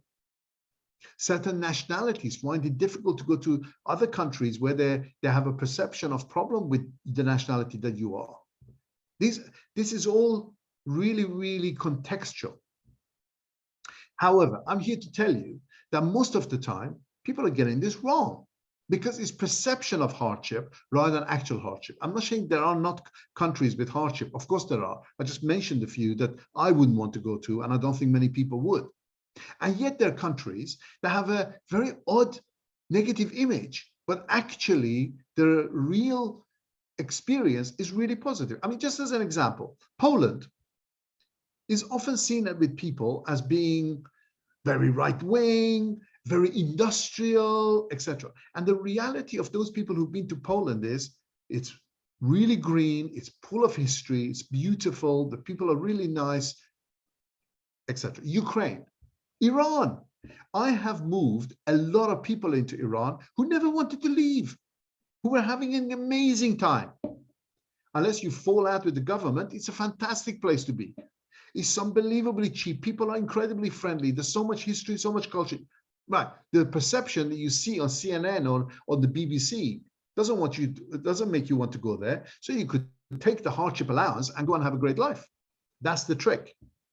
I just found out that last week we got a new survey came out with the new best and worst places to be expats in 2021. Here's the list. Taiwan is number 1. Mexico, Costa Rica, Malaysia, Portugal, New Zealand, Australia, Ecuador, Canada, and Vietnam. I mean, I'm amazed, I'm not surprised, but amazed Vietnam is there. Wonderful. But look at the numbers. Look at the people there. And then I looked at the list at the bottom. I've lived in Kuwait. I've lived in Italy. They're the bottom 2. How? How the bottom 2? Why are people reluctant to go to Kuwait? Kuwait is safe. There's no problem there. A little bit boring, but it's safe. And lifestyle is good, and there's lots of service, and I don't get it. I don't get it, because this is a matter of perception. It's not a matter of reality. I look through that list and I think, my God, I've been to so many of those places. Why are they on the... Turkey is 52nd. Turkey was a fantastic place. I had the best time of my life there. Egypt, the expats I know who live in Egypt live like kings.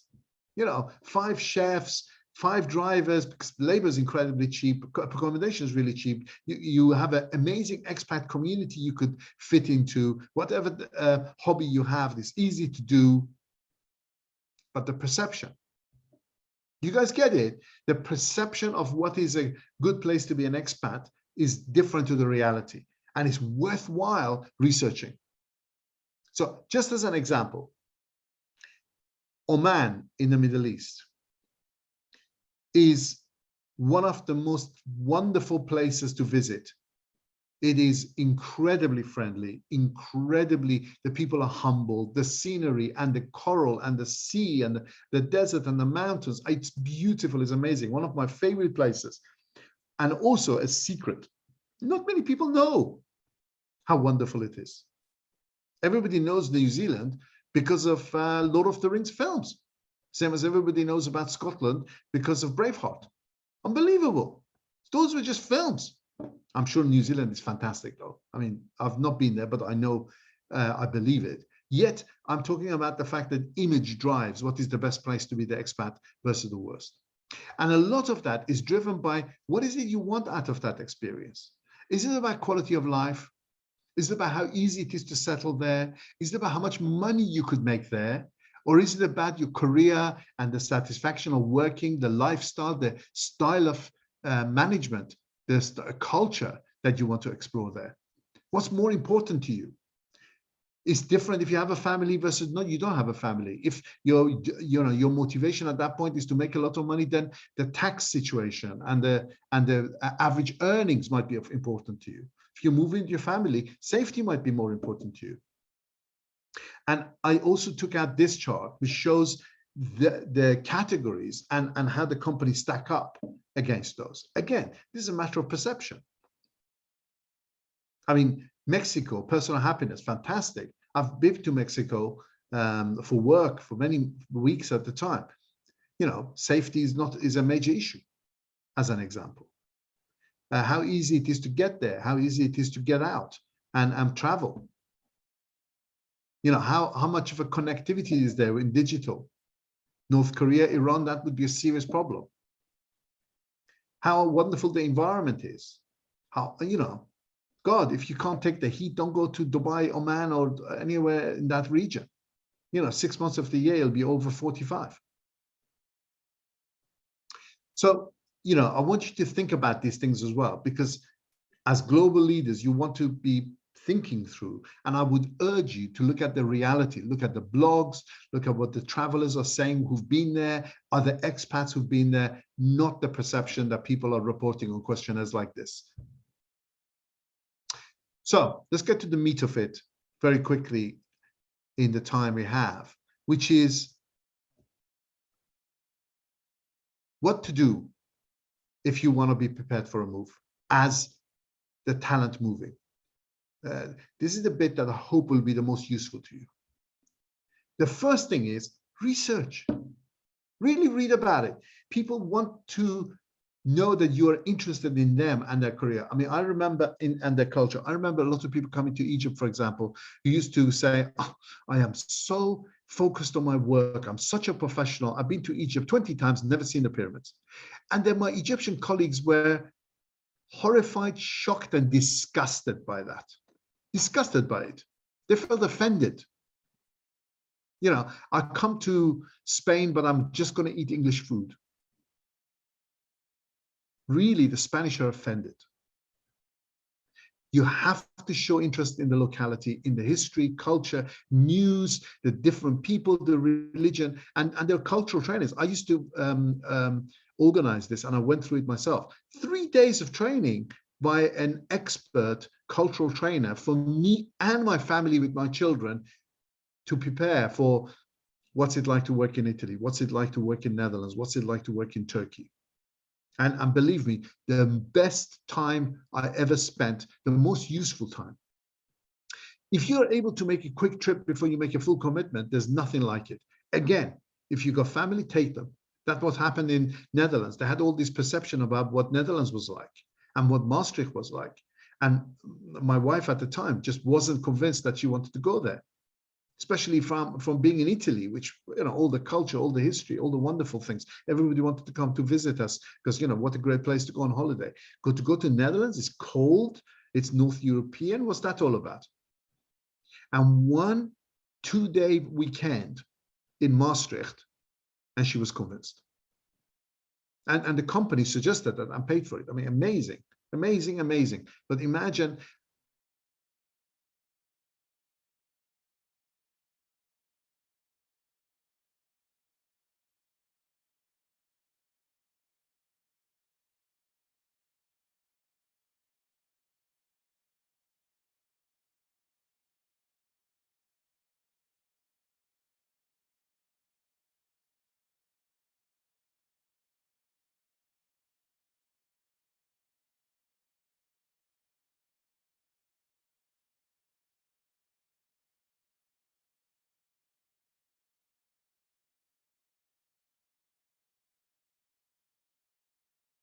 Hello.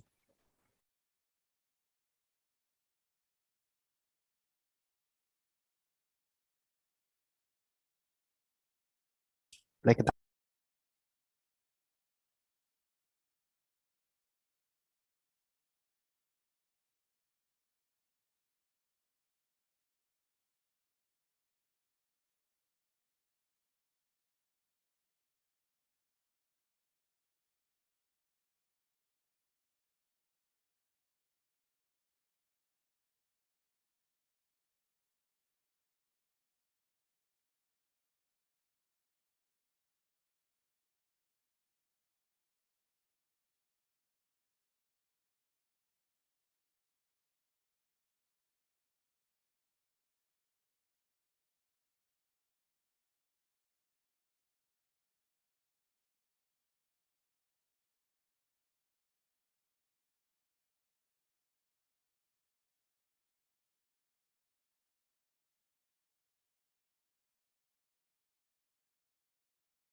I'm back. It was my fault. It's the internet suddenly stopped, but I managed to get back. Okay, sorry about that. Let me go back and present. See it now. Yeah, somebody, just one of you say you can see the slide. Hello? Anybody? Thank you very much. Okay, so read about the location, learn a few phrases. Don't learn the swear words first, which is what normally happens. You also need to take some cash. Believe me, setting up banking, setting up credit is not easy. So my advice to you is, and this has saved me so many times, take a bit of cash. Most good companies will allow some cash anyway for you to take. And then list of essentials. Make a list of the embassy, list of any friends you might have with their numbers, people who can translate for you, multiple photocopies of passports and documents, health insurance, phone numbers of key contacts, all of those things. Really important, really help you. And for the family, my advice is find the school first, children first, then the home, then you as a person, where you're going to relocate, where you're going to live. Always take the opportunity to learn the language. Dive into the culture. Make local friends. Go to local clubs. Because there is this thing around the psychological deal. The requirement is that the company needs to be flexible and considerate of your unique situation to give you a tailored, within the policies they have, a tailored proposition. And that you're really aiming for a 3-year term to really get things done. So you know you're going in there for a long time. It's worth the investment of time and energy put in. And they need to say to you, okay, we're going to help you with the career. We're going to help you with becoming known and being visible to the people who make decisions about Korea globally going forward. We make sure that we provide you with the support with one point of contact in the country and also home country, and also in the group function with a helpline. Some of these companies have SOS support. You know, you just call and they can help you in any way you can. Provide some expert, provide you with a mentor, provide you with somebody locally who becomes your buddy to help you really deal with what are the key issues for the move so that you can plan. Help you in the short term with cars, schooling, all of that. Pets, my God, that's a big issue. You know, moving dogs and cats around the world is not easy. The policy is really important. I remember just a quick example. I had to change the policy because we allowed expat movers on business essential moves to take all their goods. And the CEO going to Egypt put a claim in for £1 million to help move his classic car collection. It wasn't in the policy. We had to, I mean, my God. I mean, you know, we said that we'd pay for his whole household move. How much though? There was no limit, but yeah, these are things that you live and learn, and hope, you know, we change the policy accordingly. But orientation is absolutely key, as we said, you know, a professional way of arriving, security and help with the taxes. I mean, certain countries require you to do tax returns for many years after you've left. So when I was in Turkey, PricewaterhouseCoopers was doing tax returns for me in Italy, Netherlands, UK, and Turkey at the same time. You don't want to do that by yourself. It's got to be something that is done for you. And then the softer issues, somebody to be there to help you, somebody to be there to help you with setup of the media, move things around, bring things that make you happy and make the family happy, explaining things to you. Support for your partner, support for your children, support for your dependencies, absolutely key. And in return, the company expects you to be loyal, to be self-sufficient, to also play a part in this situation, to do your research, to do your due diligence, to not then, you know, stay separate, but to really assimilate and learn the new culture, the new way, and make every effort to make your family successful there, to be a good ambassador for your home country, for the group, in whatever place you go to in that locality, to be a role model for the business ethics and values and culture, and to stay loyal and then stay employed by the company. That's the implied psychological deal, the other way that the company expects. So, lastly, we've got company mobility policy. Like I said, this is there for you to deal with from a point of view of best practice. Clearly, the company will have their own reason why they're organizing this move, how much of a number of movers they need, what they think would be the benefit that they will be communicating to you of why they're doing it. The assumptions made, though, most of the time are not correct.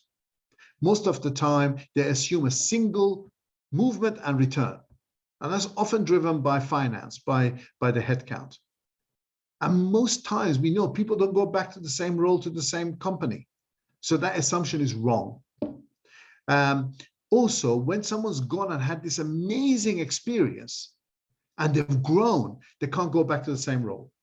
So most often you need to organize a promotion for them on the way back, or at least a more interesting, a broader role, a different role, not go back to the same old unless they failed. There is a lot of assumptions here that are not correct. And that's what the art of managing this process looks like. But in order to break down the complexity, you do need some structure. What is the type of move? What are the packages associated with that move? How much support and cost is incurred is different. And as I said, most companies are now moving from 2 to 3 years to 5-year maximum. To make it worthwhile, because it's a huge cost for the company, a huge cost for the individual for a very short move. It just doesn't make sense. Here is from the company point of view, strategy for making the right strategy. It's about mindset on the cost. I mean, I'm not going to read this all for you, but this is here for you so that you understand the other side, the company's mindset on the move, and also the packages and the steps needed for the individual, for the partner, for the dependency that might be provided pre-move, in the move, and then post-move. Again, this is best practice sharing. And the amount of support, frankly, is how long is a piece of string, as they say in England. It could be anything, but it's really, really important that the support is there. I'm going to say it again. This is a really high risk, high return proposition. Therefore, doing things really well is important rather than how many. Do fewer well is better than doing many badly. And normally companies segment the investment and the cost based on how much of an essential move it is, how senior the move it is, and the hardship locations. And they provide a different package.